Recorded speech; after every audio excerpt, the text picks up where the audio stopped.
if you're interested in fully utilising your neurodivergent team and making sure that they are performing at their best and fully motivated, then listen up.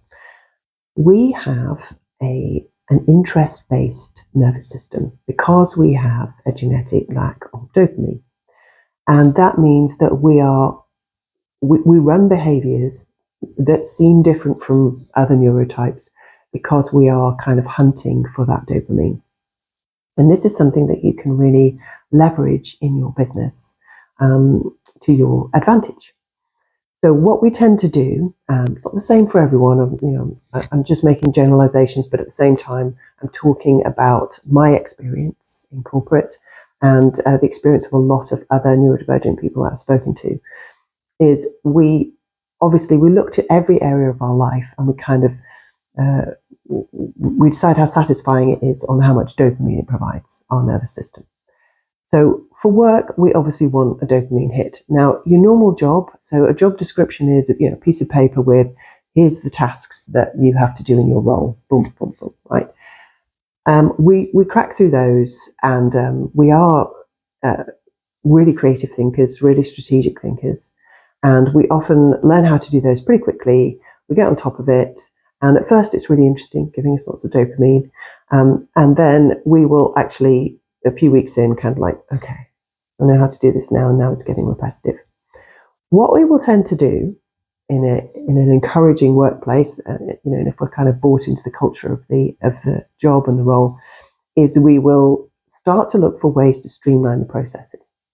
And we do this because that then generates capacity for us to do something new that might promote, or that might produce more dopamine for us.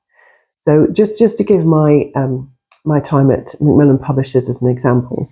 So I was PA to a director to start with. It was just a part-time role. It was while I was having kids. And I very quickly streamlined the processes so that it worked in a way that made sense to me.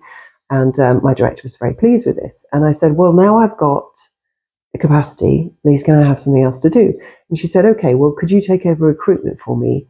And also day-to-day management of any temps that we've got in the team. So I said yes. So went away, did that, enjoyed that for a while. That was great.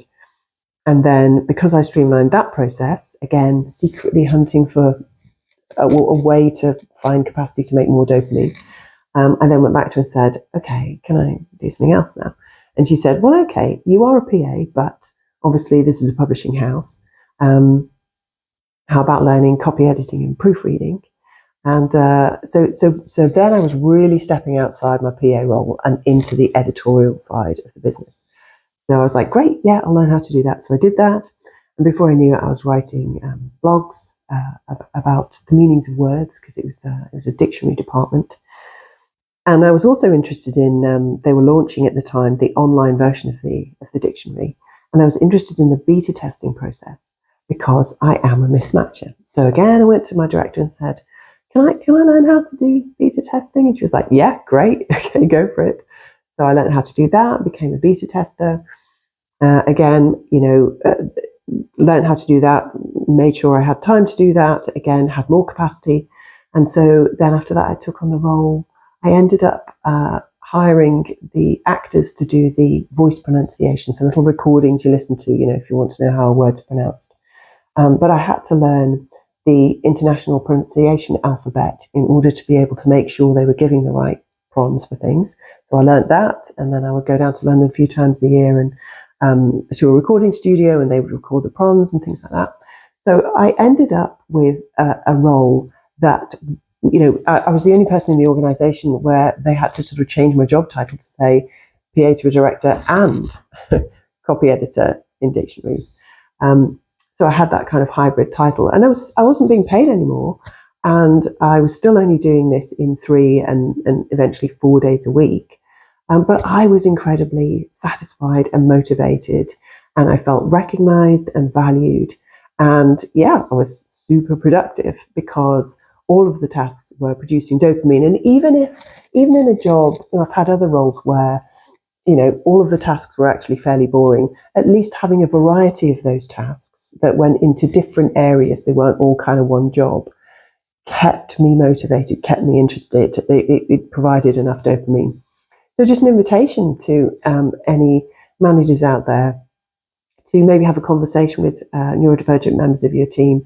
Are you feeling fully motivated, fully utilized? Is there anything else you've seen in this business that you might like to learn how to do?